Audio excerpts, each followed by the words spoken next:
Hey guys, as promised, a very quick wrap up. How do we develop in adulthood? So many of you, I'm guessing, are in what's called emerging adulthood. Some of you may still be teenagers, but this is a stage of life that sort of emerged in maybe the 1970s. Before that time, it really didn't exist. It's a stage of development between the ages of 18 and 25, although I would bet that some people are now arguing it can go up to like age 30. It is characterized by exploration and instability.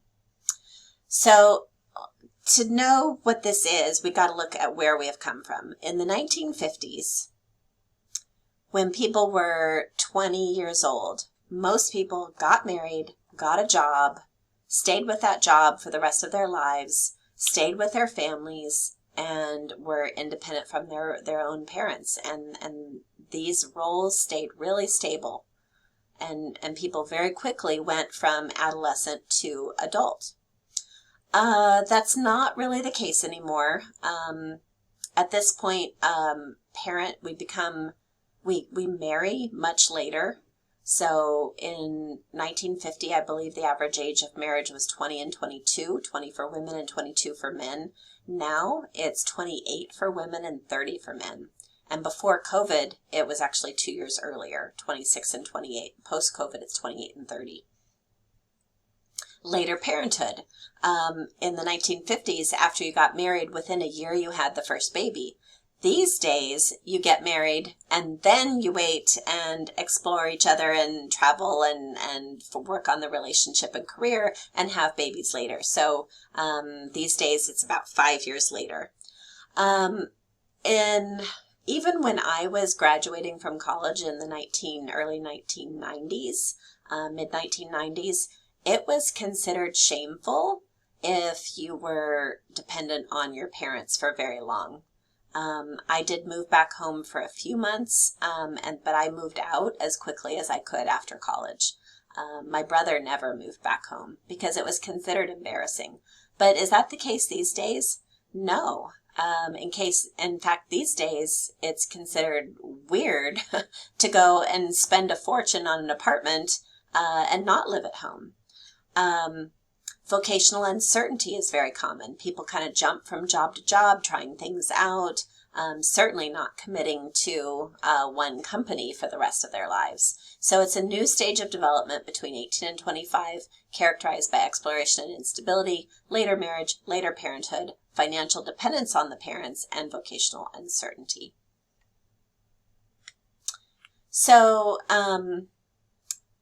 let's jump ahead a little bit to middle and late adulthood, some of the physical changes that happen. In middle adulthood, you get wrinkles and sags and skin spots may appear, the hair can thin and turn gray, hearing loss, eyesight may decline, bones weaken, weight gain. After age 50, at age 50, the decline becomes more rapid. I have noticed this recently. All kinds of movie stars and singers suddenly seem old. Tom Cruise, what happened? All of a sudden, he looks like an older man, and that seems to have happened kind of overnight. And I believe he's mid-50s, probably, something like that. He might be pushing 60. Anyway, at age 50, the decline becomes more rapid.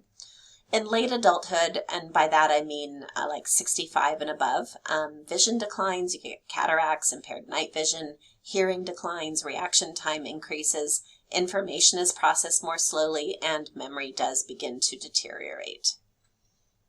I read a headline in National Geographic the other day that said that most people, like in some number of decades from now, most people will live to be 100. I'm highly skeptical of that. But we'll see. So in adulthood, I just want us to think a little bit about intelligence. Remember from the thinking chapter, I talked to you a little bit about fluid and crystallized intelligence. Fluid intelligence is our ability to think novelly and abstractly, our ability to learn, to reason, to do deductive reasoning and inferences. But our crystallized intelligence is what do we actually know? What have we been taught? What have we learned? Do we know how many words do we know? How much math do we know? That kind of thing. So take a look at this. In infancy, fluid and crystallized intelligence are pretty low, but they go up and up and up into childhood. Now then they diverge. Crystallized continues to go up until old age. But look at the fluid. It peaks around here. So let's say 30 or so. And then it goes down. So this is why your grandmother probably beats the pants off you at Scrabble because she knows so many words, but she has a hard time learning how to use her phone or the new TV. Okay? Now, I don't want you to look at this and be depressed. Okay? And I don't want you to look at this and say, oh, it's best to be right here in young adulthood. So I'm here, middle age.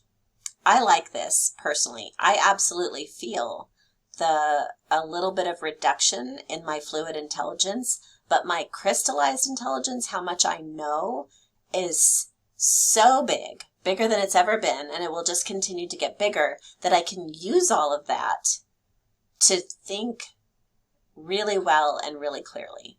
So personally, I almost feel like I would rather go back to school now here than I did here.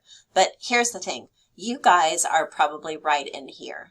You have the perfect compromise between fluid intelligence and crystallized intelligence to be here in school learning. You know enough stuff and your fluid is still really high that you're just at the peak for learning. I, on the other hand, am at the peak for teaching because I know all of this, but it's not really my job at this point to learn a bunch of new things. Okay, so that's a little bit on intelligence. Let's think a little bit about marriage. So marriage is occurring later. As I said, it was 26 and 28, women and men pre-COVID. Now it's 28 and 30. Between 2008 and 2016, this rose by 2 years. The average age of the first child is now 26. So we're pushing and pushing that further and further back. Now that's an average. A lot of people have a child younger, a lot of people older. I will just caution you that 35 is considered a geriatric pregnancy, and at that point it's hard. It's harder to get pregnant, harder to avoid miscarriage, harder to avoid genetic abnormalities. The divorce rate in the U.S. is high. It is 50%. I'm sure you've heard that number, but here's what I want you to know. I do not want you to be standing on your wedding day saying, well, 50-50 chance if this is going to work or not. Okay? No. The divorce rate is only 30% for first marriages. 30% for first marriages. So you're saying, well, why is it 50%? Why is that the number I always hear? It's because some people marry and divorce and marry and divorce and marry and divorce. And so they're kind of serial marriers and divorcers. And so they will artificially inflate this number. But it's only 30% for first marriages. And if you're older and more educated when you get married, you can get that number down to only 20% of people divorce. Okay? Don't get married when you're under about age 20, probably. Get your education first, and you're probably fine. You're looking at maybe a 20% chance. Okay. The best predictor of divorce is feeling contempt for your spouse and talking as though you have contempt for your spouse. What do I mean by contempt? I mean, my gosh, you're such an idiot. You're such a pig. You never pick up your stuff. How can you be so stupid? Oh, little baby wants to cry about it. That's contempt. That is likely to make, if you're the victim of that, that's likely to make you sick, physically sick, and catch illnesses. And that's a couple that's headed for divorce. That's what the research shows. So I caution you about that. Build instead a culture of appreciation. Thank you for doing the dishes. Thank you for going to work today. I love how you parent our children. I love it when you rub my feet. I appreciate you so much. When we build a culture of appreciation and avoid name-calling, mimicking, and contempt, we preserve those marriages. Okay, marriage is worth preserving because it provides a number of benefits. People who are married live longer, have a higher level of income, are happier, have more, and have less depression. It's a lot of benefits to marriage. So young people, don't be afraid of marriage. It's actually quite healthy for you. You do not have a 50% chance of divorcing. Just don't be contemptuous.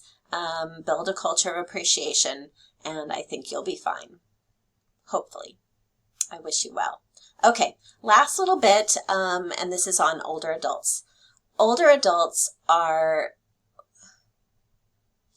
really quite healthy, especially these days. The 70s tend to be a healthy, productive, and happy time. It's not until we hit about 80 that we begin to see a lot of dementia or physical problems.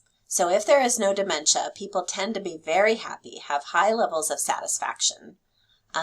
Older adults tend to be very focused on meaning in their lives, on family, generativity, life review.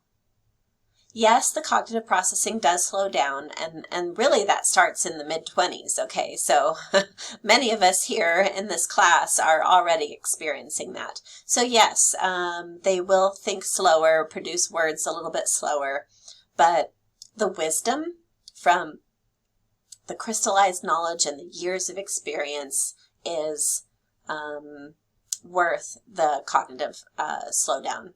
Yes, memory can decline. After age 70, the risk of Alzheimer's is about 5%. And that's based on genetics are definitely a part of your risk for Alzheimer's. Lifestyle is as well. So eat healthy and exercise. I do want to say that it's in the 80s, I think it's 25% of people experience dementia, but in the 70s, it's really, really quite low. Older adults tend to be pretty happy. If you look at happiness surveys, my age tends to be the lowest, but I don't experience it that way. You know, I don't have a lot of time for myself. I don't do mani-pedis or go out for drinks with friends, but the joy of marriage and child rearing, working, investing in all of you is enormous.